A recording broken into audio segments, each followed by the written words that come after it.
advises working with a board-certified behavior analyst who has experience with autism before starting any intensive behavioral intervention. Any choices you make in determining your child's treatment are completely at your own discretion.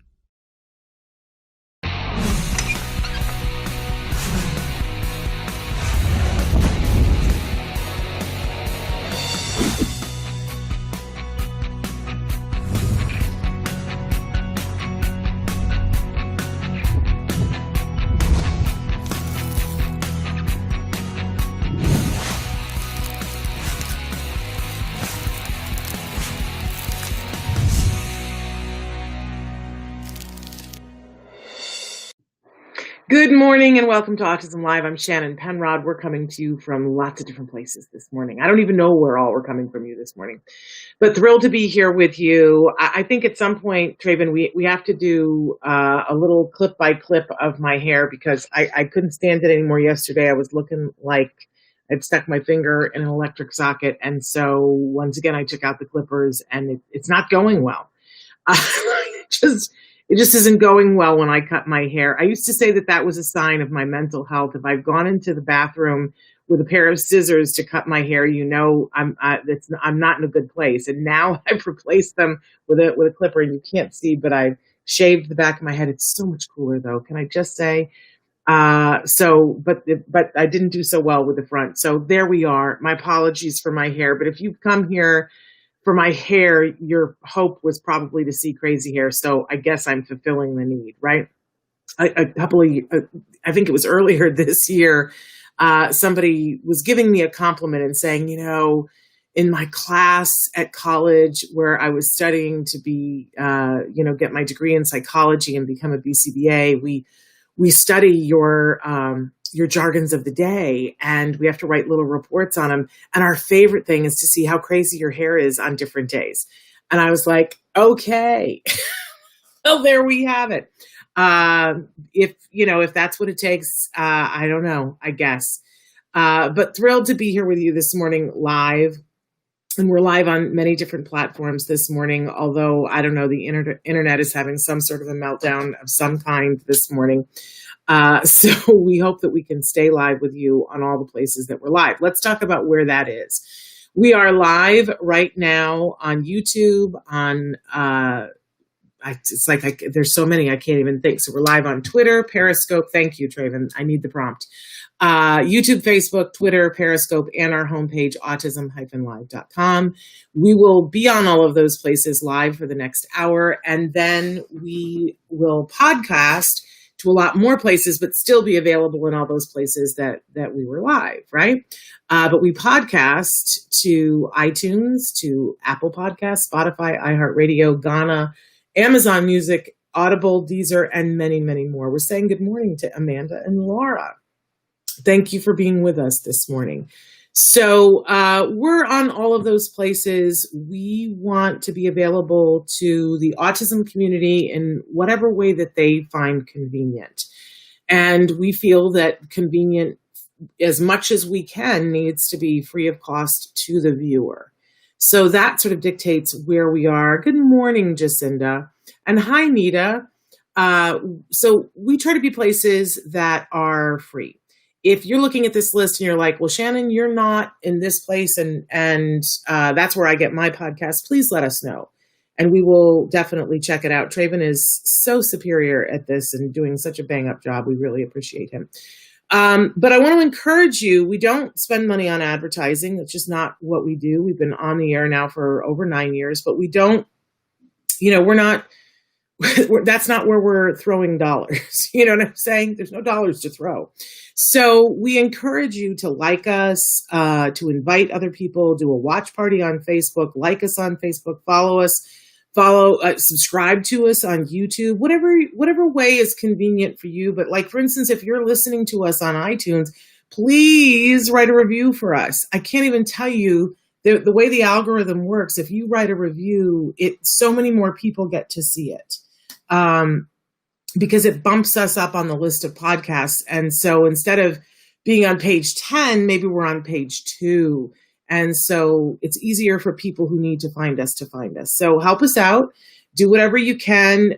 Tell a friend or share us, like us, help us to grassroots this, because that's really what we've been about for 9 years. And we've built quite a substantial audience, but you and I both know that there are people that need help out there that have not yet found us. So, okay. So thrilled that you guys are here. I see a comment from somebody we're going to address in just a second. But I want to remind you that you can write in, and people are writing in right now. It's easiest if you write in on Facebook, YouTube, Twitter, or Periscope. But we do also have a chat that's available on our homepage, autism-live.com. And it's not as immediate right now as in this format as the other four. So thrilled that we have it, and you can leave comments there. I especially like that when you're leaving a question for Dr. Granpeesheh, because then before we start the week, I go there and I know that there are questions for her there. But otherwise, write into us live now. And if you're watching us recorded, I think it's a good place to do it on autism-live.com, because it archives them in a better way. So we got a big show for you this morning. And I just got to address this comment. Somebody just said, my son gave me a concussion on the 27th. And so we're going to get to jargon in just a second here, but I want to stop everything for just a second and address this, because, that's epic, right? There are certain things that happen that we go, oh, okay, well, that's hard or that's inconvenient. But when somebody gets hurt, we got to stop everything, right? And we got to reevaluate, and we got to get help, and we have to get support, right? So I'm lovingly putting my arms around this mom, because that had to have been a really hard day. I don't know if people who don't have special needs kids can even begin to understand how complex something like that is, because we love our children. We do not love being hit, and nobody likes to be injured. And I talk frequently on this show about how easy it is to get upside down as a parent.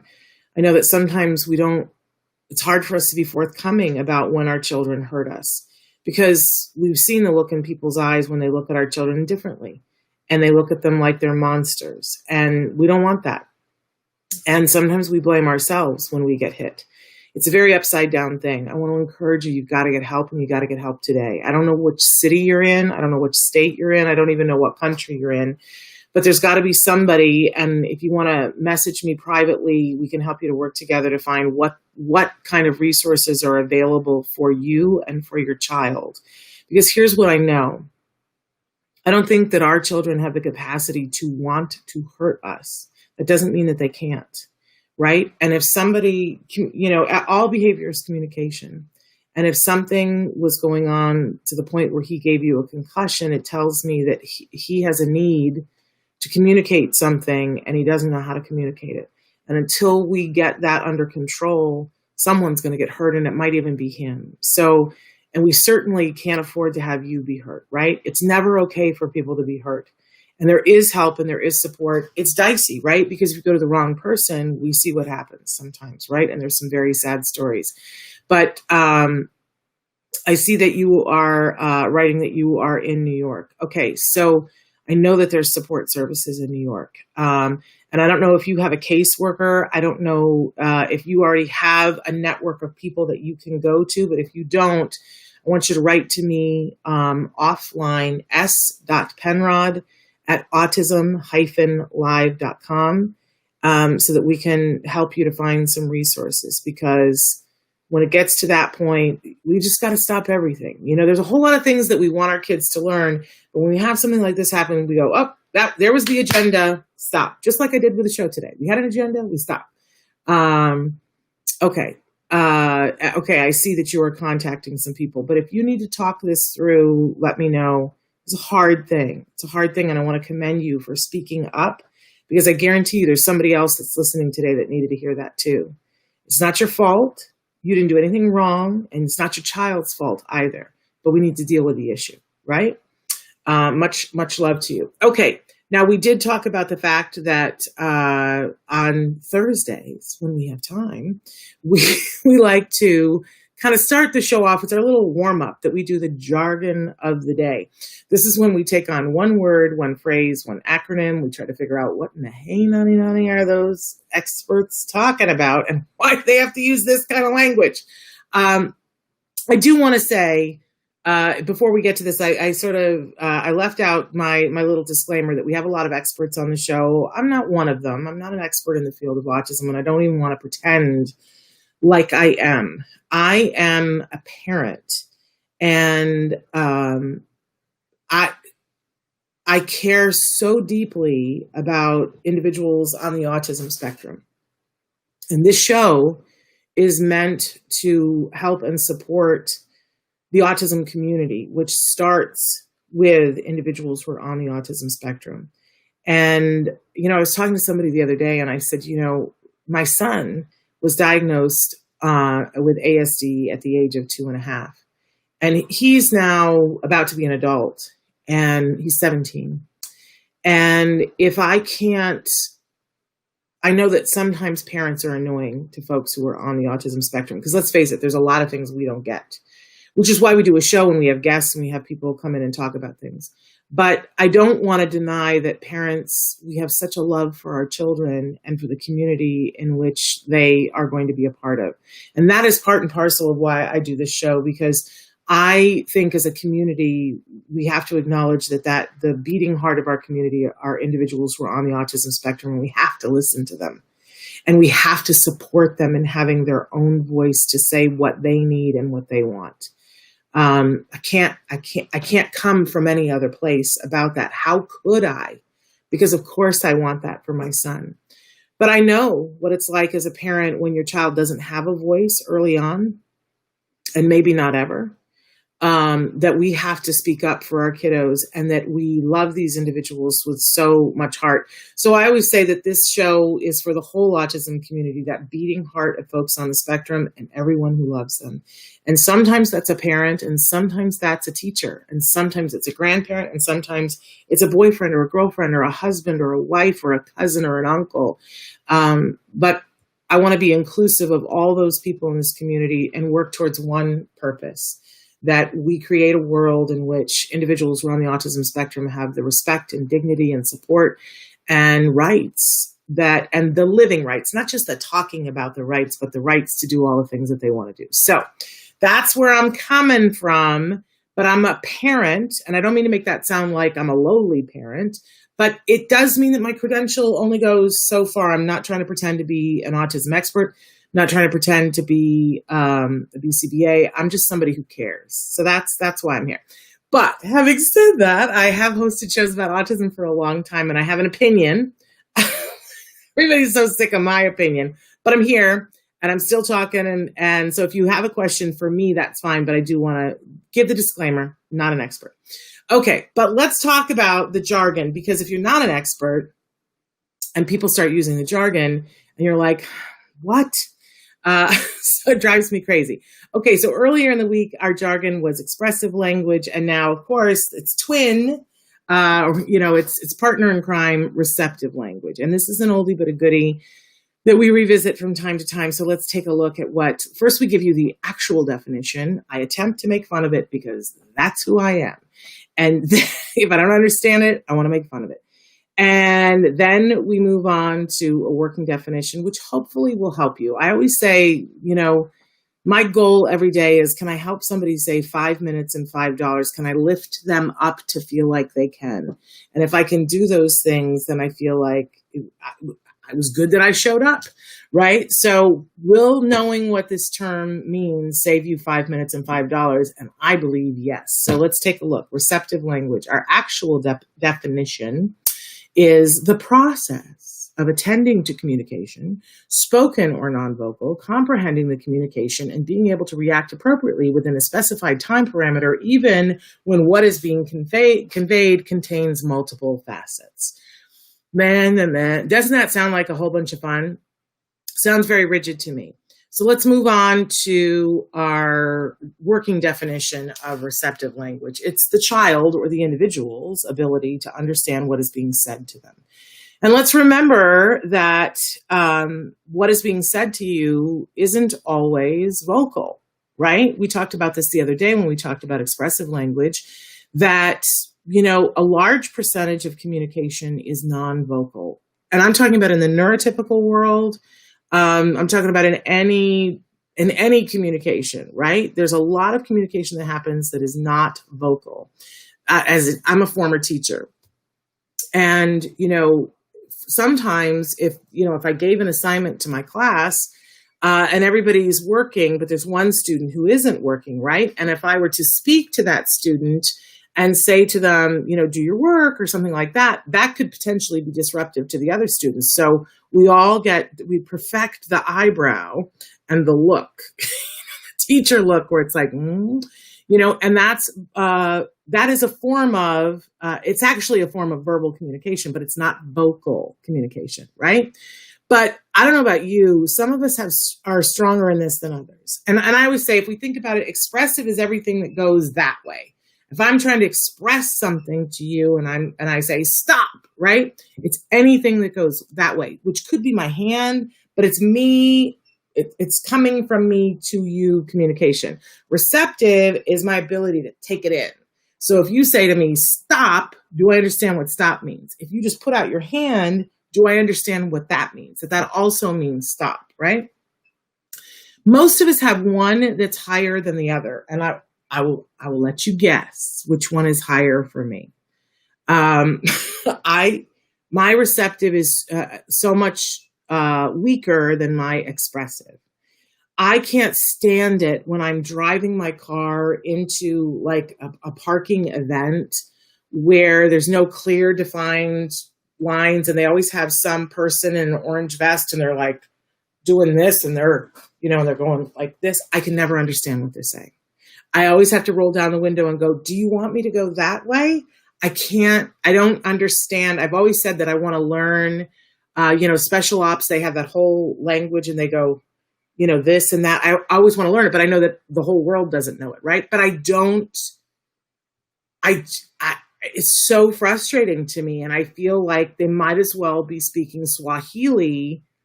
I don't understand. And a lot of times, I got to say, those people think they're being really clear and they're like this. Well, I don't know what that means.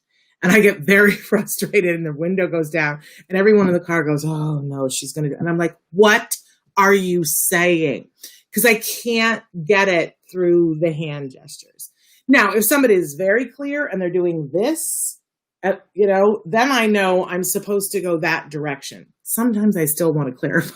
But the clearer they are, the more. But think about, if you don't understand those kinds of signals, how much harder it is for you in a classroom, right? I was always very tuned in classrooms to the kids who didn't get these things because I understood it, right? A lot of times what we do, we can shore this up in kids. We can teach them how to learn these things, but we can also give them workarounds. One of the things that I was taught early as a child is to learn through example, to imitate. So the teacher might say, like, let's do this or whatever, and I wouldn't understand what it was, but I would look to the left and look to the right and go, oh, they're all opening up their books. So I guess she meant open up your books, right? And we can teach these things to our kids.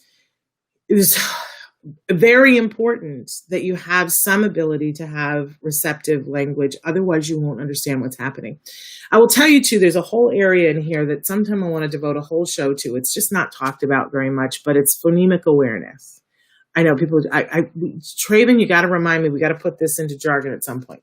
Phonemic awareness. It's your ability, like kids, they take kids for hearing tests all the time to test them to see, because they don't react. The teacher says, we're going to put on our shoes right now, right? And a bunch of kids go and put on their shoes, and the one kid doesn't, right? And sometimes it's that the processing speed is a little bit slow, so they're kind of playing it back in their head. And sometimes there's a phonemic awareness that needs to be strengthened because they can't hear diphthongs and triphthongs. So for instance, the word hour, it's two vowel sounds, a, u before right? So This is phonemic awareness, being able to hear hour and code it to understand. And it's hard with hour because hour can be an hour on a clock, or it can be hour possessive. That's a lot to work through for a little brain. And some kiddos can't hear the distinctions between the diphthongs and the triphthongs. I got to tell you, we talk about skills on the show. Skills has a whole set of lessons to teach your kids phonemic awareness. It's sort of hidden in the academic curriculum. And I always say to people, if you're looking for gold, it's right there in the academic curriculum.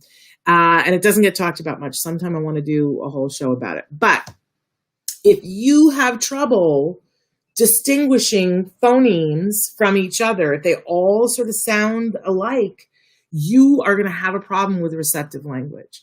I love Carly Fleischman, who very famous young woman on the autism spectrum, who did not show any signs of receptive language or expressive language. And, by the time she was 13, her family had just resigned themselves to the fact that she was locked inside her body and that they would never be able to communicate with her. And then she took the computer from her care worker and typed, "My teeth hurt." They didn't even know she knew how to spell. That she showed no awareness of the letter A. And she typed, "Teeth hurt, please help," or something to that, akin to that. And now, Google her when she interviews. She uses an assistive communication device. But Google her interview with Channing Tatum. Okay? She's a much better interview than I am. Compelling, amazing, right? But she talks about now the fact that everything was garbled sound. She couldn't decode it because her brain was hearing sounds and couldn't get them into chunks. And now she can. Okay. We've got a great guest who's going to be with us, and I see that we've got a question, and there's more about hitting. But I want to get to. Don't go anywhere. I'm going to get back to you. I promise. But I want to make sure, because we have a guest who's amazing, who's here with us. So I want to finish up this, and then we will get there. Hello, tall dude. So in any case, receptive language, something that you can work on, something that can get stronger, even if it isn't your area of strength, but super important. And a lot of times in your IEP, when they test your child at school, they're going to talk to you about expressive and receptive language. It's important. It's not the whole game, but it's very, very, very important. Okay. And a lot of times when our kids don't have expressive language, people assume that there's no receptive, and often they are very wrong. Often our kids who are not able to be vocal are hearing things, taking it in, and receiving information. The first time that I knew for sure that my son was, we took him to, it was very uncharacteristic for us, but we went to SeaWorld on a little mini 2-day vacation. And it was really hard. And it just didn't seem like he was getting any of it. And we went to see the dolphin show, and I was so excited about the dolphin show. He loved fish. And he turned, the dolphin show was happening over here, and he turned to the side and was like, playing with like a thread in his hand, and was not watching the dolphin show at all. And at one point they did a thing with the dolphins, and they asked the dolphins a question, and the dolphins did this to shake their heads no. And my son, again, turned to the side, and he's doing the same movement. And I said to my husband, is he mimicking the dolphins? And my husband was like, no, he's not even looking at the dolphins. Okay. And then, so this dolphin stopped doing it. My son stops doing it. 10 minutes later in the show, the dolphins do the thing again. I look at my son. He's doing the thing, not looking at the dolphins. He's sitting this way. And this is when we began to realize there was a visual problem, and that his peripheral vision was better than his dead-on vision, and that he was picking it up. That's receptive language. He's picking that up. There's stuff that were happening. He understood that the dolphins were responding, and he was imitating. Big moment. Okay, moving on. We always have a question of the day. Don't underestimate is the thing I want you to know. That just because someone isn't saying something doesn't mean they don't have something to say and that they're not hearing. Okay. So here's our question of the day. Who would you love to talk to? If you watch this show, I think you can guess who I would say. I want to talk to Oprah. Oprah, Oprah, Oprah, Oprah, Oprah. I love me some Oprah. Oprah has been an inspiration to me forever on so many different platforms, and I would love to talk to Oprah. Now, if we're talking, we didn't put the codicil on this about living or dead. If we could talk to anyone living or dead, well, I certainly would want to talk to my parents. But if we're talking about people living, yes, I would like to talk to Oprah. Oprah, just letting you know. And I don't even know what I would talk about, but I would make a list and it would be fabulous. And I hope to meet Oprah at some point. I always say the person who introduces me to Oprah, that's it. Like that's going to be my favorite person aside from my son for the rest of my life. So who do you want to talk to? Who would you love to talk to? We have kidded before on the show on April Fool's Day that we were going to have Oprah on the show, and it was April Fool's Day. And people to this day go, "It's so great that you interviewed Oprah." I did not interview Oprah. It was an April Fool's joke. I would love to say that I interviewed Oprah. Maybe we'll reach out to Oprah. I think we have before, but maybe we should do that again, Traven. That would be lovely. But who do you want to talk to? It's not all about me. Who do you want to talk to? You probably can. There was a time when who I really wanted to talk to was Temple Grandin, and now I consider Temple a friend. So who do you want to talk to? You probably can. Okay, moving on to our topic of the week. Our topic is using your voice. Your voice is so unique and so special, and you have a story to tell, and it's important that you use your voice to get what you need and to share your story. So we're talking about that this week. Now, our guest today, and I believe that she's already here with us, an amazing mom who is using her voice. She is a blogger and has a blog, Behind His Eyes. We are welcoming to the show for the very first time. Well, that's sort of true, sort of not. But Kirsten, and am I saying it right? Is it Kirsten? Yes. Okay, Kirsten Hunter is here with us. Like an ear. Okay, fabulous. Yeah. So thrilled to have you here with us, and it's so nice to meet you in person. So this is wonderful. So Kirsten, tell our viewers a little bit about you and why you decided to write a blog called Behind His Eyes. Well, I needed an outlet for him. I don't feel like he was understood. So, sorry. No, it's okay. I mean, the part of using your voice is telling all parts of it. And if we aren't emotional about it, I don't know what we are. Right? Oh yeah. I'm not 100% callous, and when you say talking about him, I don't want to, who are we talking about? Quentin. And you tell what you want to tell. Oh, yeah. Okay. So, Quentin is my son. He is, wonderful, amazing. So high strung. And, he just needs that voice, that someone to speak for him. He's so smart and intellectual, and he taught me how to be a parent. Like, I felt like I was just this wonderful parent, because my firstborn is neurotypical. Mm-hmm. And then here's Quentin, here's your curveball. And it just, he just makes you want to be better. Like, when you're around him, like, you're just 100% focused on him, not just because safety reasons or whatever, but because, he's just so entertaining, and he's very affectionate, and that's something that didn't happen for a long time. So hugs and kisses and, cuddling, and he used to be very sensory overload. So life had to that. So he was quiet space, tents, loads of paint and Play-Doh and, like my house is a kindergarten classroom pretty much. So his whole, the whole blog is really just about adapting your life to them, because I feel like society is 100%, they need to adapt to us, like. There's a lot of that attitude, fair right? Because, and I see it a lot with adults who are on the spectrum. So I want to be prepared for that.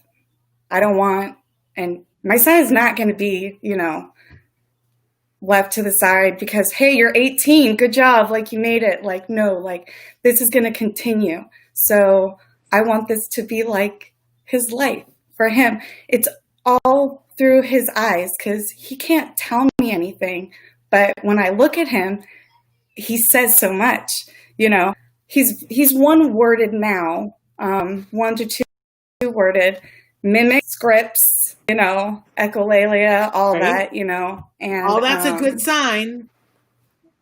And I accept it and I love it. And I'm like, keep going. And like, we're praised like nonstop every day. I think you talked about it yesterday, like going against your better instincts, like why, praising not mediocre, but like simple milestones, like patting your hands dry.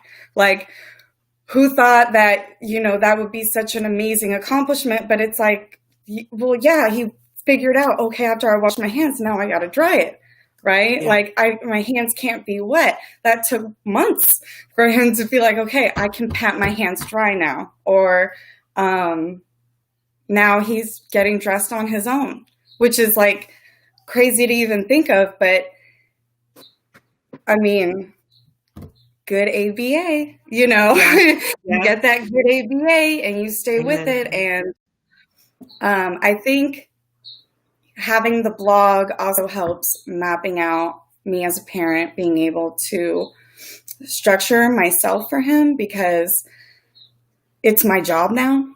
So it's not just put a little Post-it note, here. It's like I have a command board and, now I have the blog, which, being able to share with the outside world is nice, because considering COVID has kept us really isolated. Well, let's talk a little bit about that. Let's talk a little bit about COVID, because I know, one of your missions is maintaining and figuring out the way to do this during COVID. It's something that you write about. It's something I think you're amazing what you've been able to do, but it's not easy, right? No. For people that are watching, what do you think, you said write in the blog, but what do you think else has helped you to get to this progress and to maintain during COVID? How are you keeping the wheels on, Kirsten? Primarily, it's really getting the school involved and speaking up. They're amazing, super hands-on. If they could be more, but they can't do, due to restrictions. Research, like I found your guy, Autism Live during COVID, and it was like, oh, I have a question. I can ask this question, like I don't have to wait next week to hear from the BT, or it's like, we have an issue now, like, let's just ask it now. So it's about speaking up, like my mom says, answer a question with the question. So there's always going to be a follow-up, and having realistic expectations for him. I know he's not going to sit for even an hour at a time in front of the screen for school. That's completely unrealistic. Attempting it though, and trying it and saying you tried it and then saying it doesn't work and then having to find another method. I mean, it's trial and error. I set up a classroom for him thinking this would be great. He would like it. He hates it. he's like, this is school. Now I see this table and okay, let's take the whiteboard away. Let's, I asked the school for a chair. They gave me a chair. I have a school desk, no. So now we're going to do it on the bed. Okay, we'll go on the bed or we'll set up the big tent and we'll go do it in the tent. And, I had to just realize, like, don't get upset. They understand. They're not going to hold it against you that he's not going to want to listen to story time. Like, he's going to want to wander off. And in the class, he might want to wander off. And then someone might follow him, as long as he's still listening to the story. So it's mimicking the same structure that they would in school when it comes to behavior, but I don't think when it comes to the actual environment, that doesn't work. You're making it for work. Quentin. Yeah, you're making it work. You're meeting him where he is and making it work.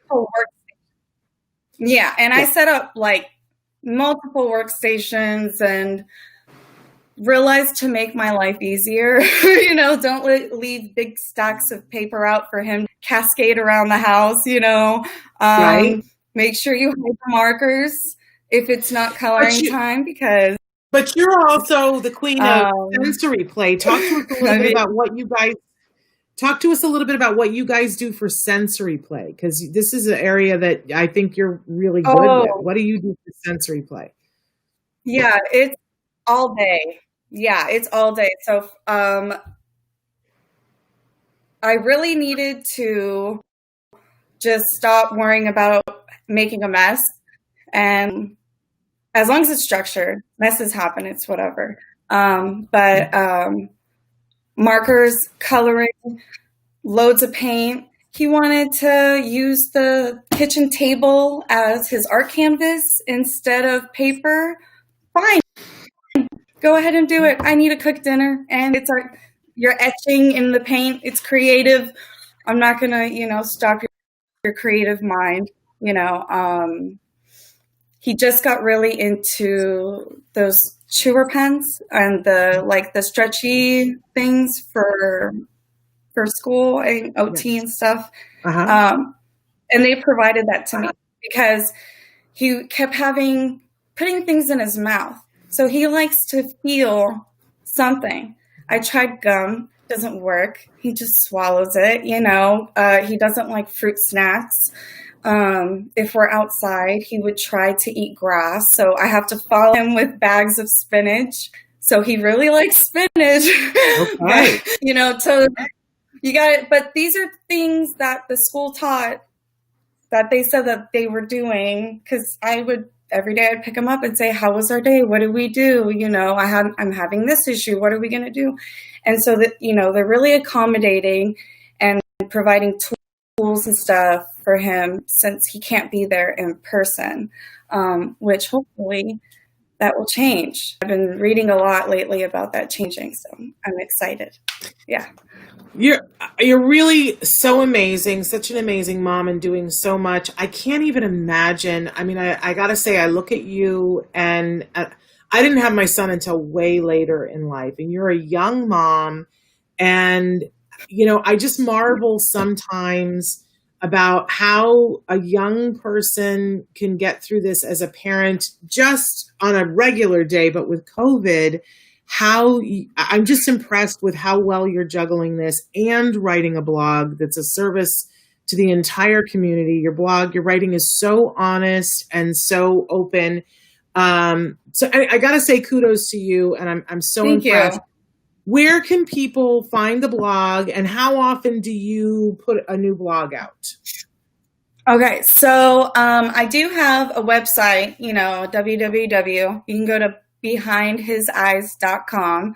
I usually will do a post, like a official blog post on there once or twice a month.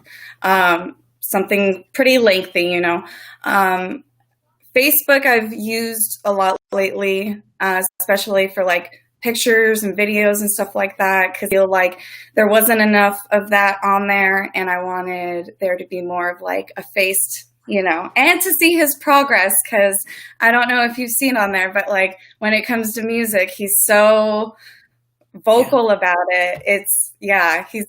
I know he's going to be a musician. I know he's going to do so handsome too. He's a cutie. You'd like. Oh my God, he's a heartbreaker. I don't even know what to do with him now. Like, it's the first thing everyone says is, "Oh my God, he's so awesome," and then I know all these other moms can relate. He doesn't look autistic. So it's, and of course there is no look to it, and that just is our life. We didn't know. We had a little inkling, but then I saw him playing with kids more his age. He was always playing with kids older, but now he's with kids more his age. And then I was like, there's just a little something off. And if you have one little inkling, that's all you need. You don't feel ashamed. Don't feel embarrassed. There's a reason why there's resources. I mean, I went to Tri-County just because that was part of our insurance, and that's just, the direction that we were pointed in. And I really liked how they handled things and their outside resources, the Rainbow Connection, and then, and then I come across CARD, and then you. So it's really just about putting yourself out there. You don't have to share everything. I don't share everything. There's moments that, we keep to ourselves. We don't videotape because we know that we're going to live with that, and we want that, for us. But I want everyone just to, and I open invitation for the autism community. Everyone needs to just speak up. Yes. Even if you work with someone, it's okay to say, hey, I just found this amazing resource. I found it helpful. Maybe you might find it helpful. It's a completely impersonal way to kind of, if you want to get that conversation started. And it's been, I've had that a lot recently with a couple of people. So, it's nice that you get that from, and you never know. You're like, oh, well, I'm glad I'm here to help, And it is amazing. And I think that the work that you're doing is important. We want to encourage people to go look behind his eyes. So you have the website, but you also have a Facebook page. And in fact, you said, we don't share everything. And this is a little bit of a unveiling because I had to ask your permission to link you to the blog because you don't really name yourself on the blog. So we sort of have unveiled you here. I think it's a subconscious, subconscious thing. Like, I didn't really make it about me. It's more like, when I have the time or when he, I guess, allows me to have the time. Right. Because they're so demanding, but what 5-year-old isn't? That's true. So. And I just see you, in everything that you do, I see you finding the opportunity to see the things to be grateful for and the joy. And I think that that's really hard for a lot of parents. A lot of parents are in the deficit. Well, my child isn't going to do what I thought they were going to do. My life isn't what I thought it was going to look like. They're in the deficit. Yeah. And I don't know if you have any advice for parents about how did you find, because I see a difference in parents when they find, like you have found, how to see your child for who they are and love them for exactly who they are. You're still helping them make progress just like you would for any child, but you see who they are and you love them and you take joy in that. How did you find that, Kirsten? I think you said it best. If it's not fun, then what are you doing? You have to have fun. I mean, what's the point in getting upset? It's not going to help you. It doesn't help them. They're energy absorbers. I mean, if I'm having a bad day and I didn't even sleep in the same room as him, right? Because he's sleep trained now. So, but he knows, he feels it. He's going to wake up in a horrible mood. And then if I just keep playing on that, then it's never going to stop. You have to, And what I think is a lot of people, I hear like the remorse because they're scared. And it's like, you have to understand the reason why you're scared is because there isn't enough people in the community that are open about it. Even if it's ADHD or behavior issues, because I think Dr. Doreen said that behavior and autism are for issues. So I think a lot of times all those kids who get expelled, punished, because they have behavior issues, it gets written off. It is obviously more than that, but a lot of people don't want to speak on about it. But there's a new generation coming. Everyone is so open, and I think it's just because of technology, to be honest. And I just want people to embrace the autism. It's not anything to be feared of. It's actually really fun. It's loud. It's messy, sometimes a little out of control. But they have to figure out how to feel the world. And it takes a while for that to happen. So when they're young, you just got to let them figure it out. And Quentin he screamed a lot. Let's just put it that way. There was no attempt for using words. He hit a lot, he was very physical. All he wanted to do was line up the boxes of food in his cars, and he would draw on walls. Once he figured it out, and we gave him different space, we gave him more outside, you have to literally change the world for them. It's not about them changing for you. And I think a lot of people forget that, because instinct is people should adapt to how we are, because that is what people do. But honestly, that's not really how it is. Right. So, what I see is an amazing, sorry. We're having some audio issues, so I apologize for overlapping you. But we're running out of time here. But what I see is an amazing mom. What I see is an amazing woman who is showing up for the community, and showing up for her children. Sometime we'll have to have you come back and talk about the sibling thing, because that's a whole other Oprah. We just keep talking about Oprah today. That's a whole other. I love you some Oprah. Hey, and you know what else we have in common? You posted something the other day, and I was like, "Oh, girl," when you were talking about the magic eraser. Wasn't it you that posted something about loving a magic eraser? Oh my God! Is it? Yeah. Like I don't think I had seen the commercials for Magic Eraser, and I was like, whatever. And I think it was 4 years ago that I got my first Magic Eraser, and I wanted to do 7 shows on it, because I was like, okay, do you people understand how good Magic Eraser is? It's pretty amazing. So I'm glad that we have that in common too, Kirsten. We can bond over the Magic Eraser. In any case, the blog, and Shannon, you inspire me a lot, and I love how I'm not an expert. I just have an opinion. And I'm the same. I will never tell anyone I am licensed or, whatever. But, life makes you learn a lot, That's right. That's right. More than a test would. So, my goal though is to be a BT. So I, that'll be like the future goal. And so just having to commit that time to those courses that you talk about for skills. Yeah. Good. IBT. And when you're ready to be a BT, I know somebody who's hiring. So let me know. Yes. Okay. If anybody wants to be a BT, I know a company that's hiring.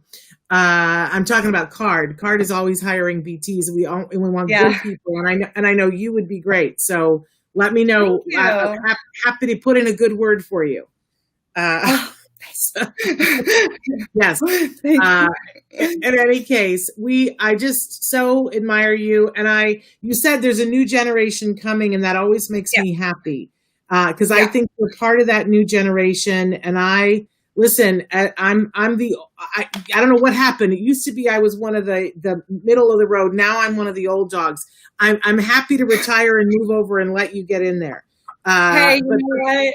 I'll jump on that bandwagon and help as much as I can, you know. But what I've been doing too is, if you want, and you know somebody who's in this new generation of BTs, go and put a feature on them on my Facebook. I just started doing this. I think it's important to get it out there to encourage people in the same age range to say, hey, why not? I mean, and there's a need. People need it. So, yes. Oh my goodness. We need it on you. We do. Well, it takes a tribe, I say. It takes a tribe. I like that. It takes that's the truth. Kirsten, thank you so much for all that you do. And we're so glad that we know you now. That's very exciting. Yeah. And we're telling everybody, go to Behind His Eyes. It's behindhiseyes.com, or you can go and find them on Facebook and talk to Kirsten, because she is a light in this community. Thank you so much, Kirsten. Thanks, everyone. We'll see you next time. All right. Bye-bye. Bye. I want to make sure that we have a second here. I just love chatting with her, but I want to make sure we have a second, because I know there was at least one comment that I said that I wanted to get back to. Hi, my 6-year-old son, almost nonverbal, has been hitting his father and any other person except his mother and friends who tries to help him, or even when they say anything to him. His understanding has improved a lot, but the language has not developed to date. So please advise how to overcome his hitting. And again, I want to say to you, I am not an expert. I'm not a BCBA, but I have taken the BCAT exam and passed it, the board certified autism technician, but I have not done all the other requirements besides taking the test. So I have to give that disclaimer. I think you want to be working with a BCBA on this. And I think you want to do that fairly quickly. I don't know if you already have ABA, and if you want to write into me now and let me know if you do have good ABA. If you don't, it's time to really start asking for it, because here's the thing, and I've heard Dr. Granpeesheh say this so many times. If we could, let's say that we took a video of what happened, and if we could put captions on it, what would we say? What would we think the child is trying to say? Because behavior is communication. If he were able to talk, instead of hitting, what would he say? And you're pretty clear here that he's only hurting specific people, dad, and anybody who tries to help him whenever they say anything to him. But he's not doing it to his mother, and he's not doing it to his friends. So it could be that he's saying, go away from me. I don't want to do this. Or I don't like the way you ask me to do this. Or I don't like your perfume. I don't like your aftershave lotion. Like, there's so many things that they could be saying, and we really got to look at that to try to figure out what is the communication here, because every behavior has a function. And it is at its base, it's communicating something. We always talk about the 4 usual suspects, right? That we all, including our kiddos on the spectrum, do when we do things over and over. Like, if it's a one-off, we can talk about something, but when we're doing something on a consistent basis, we're doing it for one of 4 reasons with an asterisk on the 5th, right? So we're doing it to get attention. We're doing it to get access to someone or something. We're doing it to get away from someone or something, or we're doing it because it feels good. Those are the 4 usual suspects. And by the way, it can be a blend. I can be doing it for attention and because it feels good, right? But it's some blend of those 4 things. Now, the 5th asterisk is like A-E-I-O-U and sometimes Y. The sometimes asterisk is that sometimes folks do things just for control. Because if you don't feel like you have control, I'm just going to be honest with you. This is why I shaved my head last night, because I have control over that. I can't fix the world, but I can shave my head if I want to. I'm a 58-year-old woman and no one can stop me. And there's nothing anybody can do about it. And everybody can have their feelings about it, but I have control. And think about how many things you do in a day just because, you know what, I can. And when you're a kiddo, this is really rough. Doesn't matter whether you're a neurotypical kiddo or a kiddo on the spectrum, this is really rough because a lot of your world in life, you don't have control over. A lot of it. And when you can't speak to say, hey, I don't like it. I mean, think about when our kids do start to speak, they don't have a filter, right? And sometimes kids will go, your breath is bad. The person who is leaning over them, teaching them, will go, oh, your breath. Because the person does have bad breath and it's miserable for them. So if I can't say it and I want you to stop, boom. And if you go away, I achieved what I wanted, right? So we always want to talk about what is it that the person wants. So we go back to talking about the ABCs of behavior. There's always it's never random. There is no such thing as random behavior. And I know there's something very freeing in saying that. And if you feel like you want to argue, you're like, no, I've looked at it. It's just random behavior. I want you to have somebody else look at it. Right? Because sometimes we can't see what's right in front, but there is no random behavior. There's always the 3-term contingency, the ABC of behavior. Something happens, the behavior happens, and there's a consequence. Even when the consequence is that nothing changed. That's a consequence too, right? So there is always something happens, a behavior, and a consequence. For you, me, our kiddos on the spectrum, the mailman, everybody, right? ABC of behavior. And so when somebody is when somebody's doing anything that's difficult, we want to take an ABC chart. Do I have paper? Wait, I got to tear things out of a notebook. I've shown this before. We take a piece of paper. It doesn't have to be high tech, but you could do this on your phone too. But I'm just doing my origami project and I'm folding the paper into 3 columns. Now, it just takes that 2 seconds, right? And then we write across the top A, B, C. A is for antecedent, what happened before. B is for behavior. C is for consequence. So in the middle here, I want you to start keeping track of this. And every time you write an incident and you get to the end of that incident, you draw a line, we start the new one. So what is the behavior? Okay, he hit Dad. And if that's all it was, that's all you have to write. But if it's he hit him twice, he punched him in the head, describe it. Describe who he hit and how he hit them. And then I want you to think, because it'll be fresh in your mind, what happened as a result of that? Did Dad yell at him? Did Dad step back and go, what the heck? And walk away? Did you and Dad have an argument about what happened? What happened afterwards? When Dad walked away, did he then get to go back to coloring? You can't be judgmental when you're writing the consequences, because we've all done consequences where later on you look at it and go, well, I don't think that was the best thing. You can't judge that. None of us are perfect. None of us came out of the womb being behavior experts. So, everybody forgive everybody, but be honest about the consequence, right? And once you've got that written in, then you go back and you be a detective. Okay, so what did happen right before? And write everything you can remember. Dad said, okay, buddy, it's time for us to do schoolwork. Well, that means putting on a demand, right?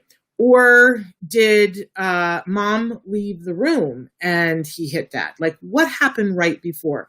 You will start to see a pattern, and it will start to reveal you'll start to have an idea of, okay, was he doing that for attention? And you might notice that at 2:00 he did it for attention, but at 4:00 he did it to get access to Mom. That's pretty normal too.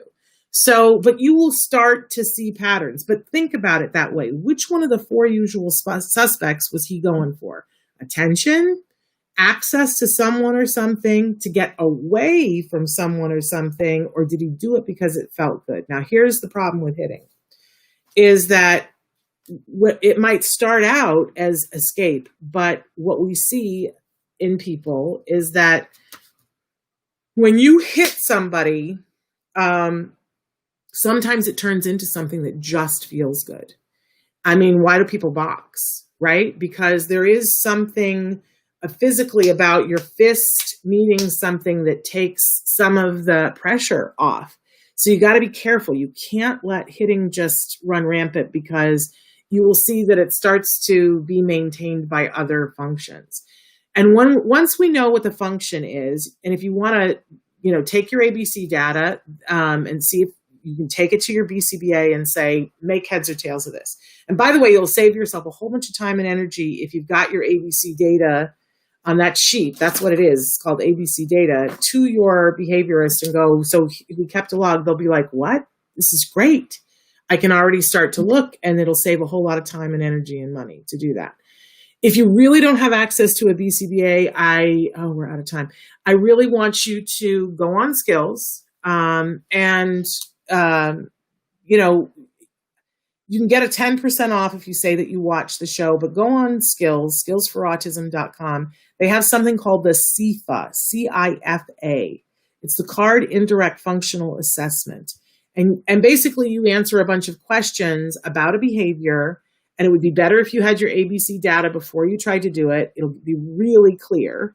You'll answer the questions, and then it gives you, it's like the fortune teller, right? You put the quarter in, it goes ding, and it says, it looks like, based on what you've told us, that the function of this behavior is attention, and here are the ways we deal with attention.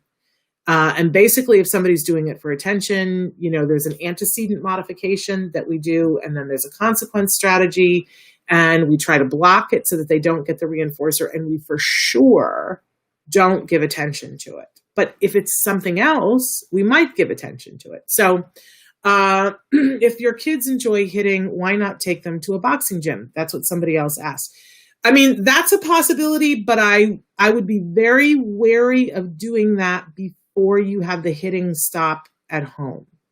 We really, yes. I mean, I do think especially for our teenage boys, and as I say that, I'm like, I'll bet it would be good for our teenage girls too, to have something like drumming or hitting something to get the aggression out. But we have to make sure that right now he's hitting for a reason, and we have to teach a better way. So we don't want to just take him to a boxing gym and go, here, we have to teach him how to say, either with a device or with sign language or with a look or a point or words, I want to break right now. Or, dad's breath smells. Can I have somebody else? Right? I don't know what the issue is for him, but he's trying to tell you something. And especially that it's only happening with certain people. And it sounds like it's when people put demands on him. So anyway, I'm so sorry. I'm so discombobulated today, and I'm late for a meeting already, but I love you all. We're back tomorrow. You asked us a couple of weeks ago when we had Leah Hirschfeld on, you said we want research about genetics and autism. Tomorrow, she's presenting what she's found. She's gone and gotten us a bunch of research, and she's going to be with Nancy and I to talk about that. Plus, we've got a bunch of in the news and more to talk about. I adore you all. I'm sorry I'm so rushed getting off and we didn't get to all the comments, but the hitting stuff is really important. Please get yourself some help and support. It's not good for them, and it's not good for you, and it doesn't have to be. It's not a symptom of autism. That's what Kirsten was talking about. It's not a symptom of autism to hit. It doesn't have to be. We just have to change some of the things in the equation and empower you to change them, and it will be easier for them. Absolutely adore you. We'll be back tomorrow. Until then, give your kiddos a hug from me and one for you too. Bye-bye.